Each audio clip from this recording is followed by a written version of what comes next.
Assalamualaikum. Jom ikut Ustaz, kita buat suku kata terbuka. Jom.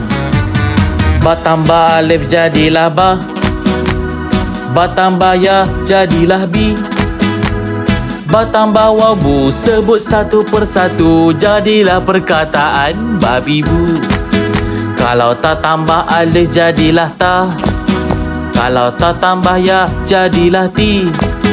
Tak tambah waw tu, sebut satu persatu, jadilah perkataan tadi tu.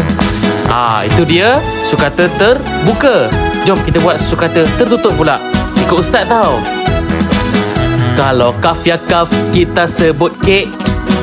Kalau ba ya ga, kita sebut bek. Begitulah caranya suku kata tertutup untuk kita mengeja betulnya. Kalau jim ya mim, kita sebut jam. Kalau ca ya kaf, kita sebut cek.